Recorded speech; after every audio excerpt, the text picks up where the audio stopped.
যোদ্ধাদের কৃতিত্ব সবসময় লোকচক্ষুর অগোচরে থেকে যায়। ৭১-এর মুক্তিযুদ্ধে যে বীরত্বপূর্ণ ভূমিকা রেখেছে অসংখ্য নাম না জানা মুক্তিযোদ্ধারা, তাদের পরিচয় আজও দেশবাসী জানে না। তারা লোকচক্ষুর অগোচরে রয়ে গিয়েছে। যথাযোগ্য দেশের একইভাবে চালাবো নাকি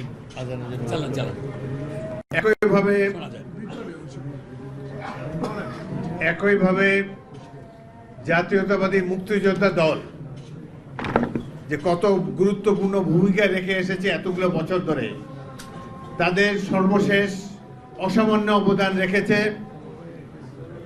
জুলাই আগস্ট গণ অভ্যুত্থানে। ৩রা আগস্ট তারিখে ইশতিয়াক আজিজ উলফতের নেতৃত্বে এখানে উপস্থিত অনেক মুক্তিযোদ্ধা সেদিন শহীদ মিনারে দাঁড়িয়ে দীপ্ত কণ্ঠে এই সরকার পতনের জন্য সতর্কবাণী উচ্চারণ করেছে। বিএনপির অন্য কোনো অঙ্গ সংগঠনকে এত সোচ্চারভাবে অনেকেই অংশগ্রহণ করেছে, ছাত্রদল অংশগ্রহণ করেছে, যুবদল করেছে, কিন্তু মুক্তিযুদ্ধের দল সবসময় দৃশ্যমান ছিল। তারা বলিষ্ঠভাবে জাতির পাদপ্রদীপের আলোকে উদ্ভাসিত ছিল। এই সরকার পতনের জন্য তারা বলিষ্ঠ ভূমিকা রেখেছে, সেজন্য তাদেরকে আবারও অভিনন্দন জানাই।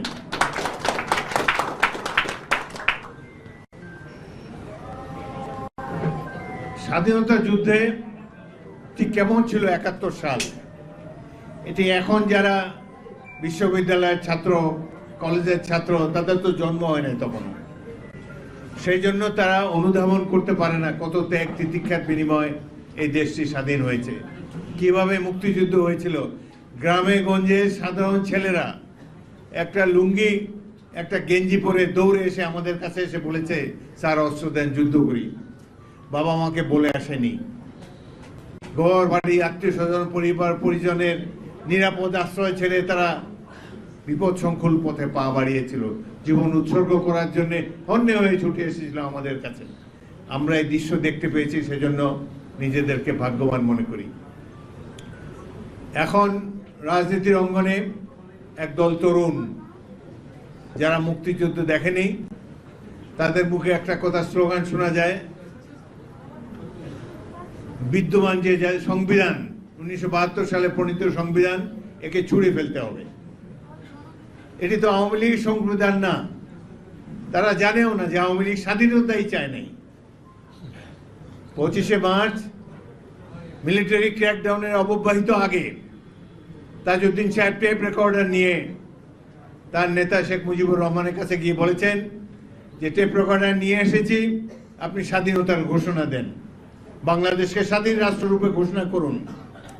তিনি বললেন, না, আমি স্বাধীনতা ঘোষণা দিতে পারি না।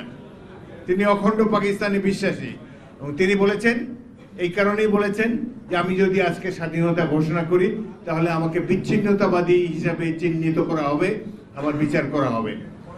২৫শে মার্চেও তিনি চিন্তিত তাকে পাকিস্তান ভাঙার জন্য অভিযুক্ত করা হতে পারে, অথচ তার বলে এসেছে, তার দল বলে ৭ই মার্চে নাকি তিনি স্বাধীনতার ঘোষণা দিয়েছেন। কতখানি মিথ্যা সবর্ব। এই কথাটি এই জন্যই বললাম যে আওয়ামী লীগ স্বাধীনতা চায়নি, চাওয়া সম্ভব না।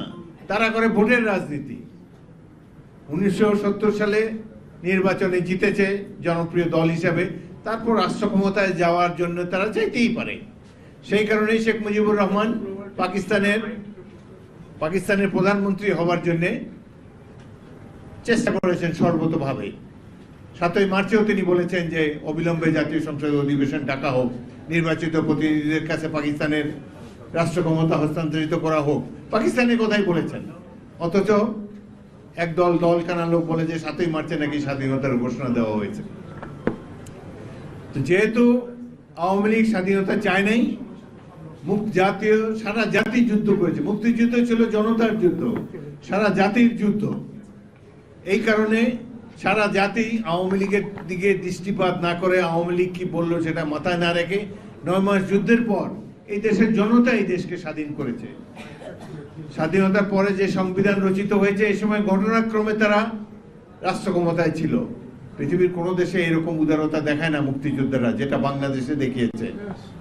সুতরাং তারা ঘটনা, আমরা যারা যুদ্ধ করেছি, জীবন দিয়েছি, আমরা স্বাধীনতার পর বিভিন্ন ক্যান্টনমেন্টে চলে গেলাম। যে ছাত্ররা জীবন বাজি রেখে যুদ্ধ করেছে তারা স্কুল কলেজে ফিরে গেল। রাজনৈতিক ক্ষমতার প্রতি আমাদের কোনো লোভ ছিল না, আমরা দৃষ্টিপাত করি নাই। সেই জন্য আওয়ামী লীগ সেখানে বসতে পেরেছে ভারতের আনুকূল্য নিয়ে। সুতরাং যে সংবিধানটি 72 সালে প্রণীত হয়েছে, এটি মুক্তিযুদ্ধের ফসল। সাধারণ মানুষের আশা আকাঙ্ক্ষার প্রতিফলন সেখানে ঘটেছে। ঘটনাচক্রে আওয়ামী লীগ সেখানে ছিল, এটাকে আমি আওয়ামী লীগের সংবিধান মনে করি না। সুতরাং যেই সংবিধান এখনো বিদ্যমান, এই সংসদ প্রত্যেকটি রাজনৈতিক দল এসে সংশোধন করেছে। সংবিধান যে কোনো দল, যে কোনো সময় যে কোনো দল সংখ্যাগরিষ্ঠতা থাকলে সেখানে সংশোধন করতে পারে। বর্তমান সরকার একটি জুলাই সনদ বিভিন্ন রাজনৈতিক দলে পাঠিয়েছে, আমাদের কাছেও পাঠিয়েছে। সেখানে তারা, আমরা অবাক বিষয় দেখলাম যে রাজনৈতিক দলের ঐক্যমত নিয়ে যেই সনদটি গৃহীত হবে সেটি নাকি সংবিধানের উপরে স্থান পাবে। এটি তো কখনো হতে পারে না। সারা পৃথিবীতে সংবিধান প্রণয়ন করে নির্বাচিত প্রতিনিধিরা। বাংলাদেশেও এটি হয়ে এসেছে, আগামী দিনেও ইনশাল্লাহ সেটি হবে। কোনো অনির্বাচিত ব্যক্তি দ্বারা সংবিধান সংশোধন হতে পারে না। আমরা একটি সুষ্ঠু নির্বাচন চাই অন্তর্বর্তীকালীন সরকারের অধীনে। আশা করি সুষ্ঠু নির্বাচন পাব এবং সেখানে নির্বাচিত প্রতিনিধিরাই ঠিক করবে বাংলাদেশের সংবিধান কেমন হবে।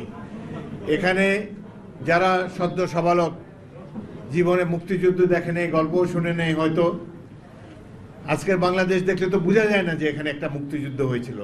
সেই কারণেই তারা বলে সংবিধান ছুঁড়ে ফেলতে হবে এবং এই জুলাই সনদকে সংবিধানের উপরে স্থান দিতে হবে, প্রায়োরিটি দিতে হবে।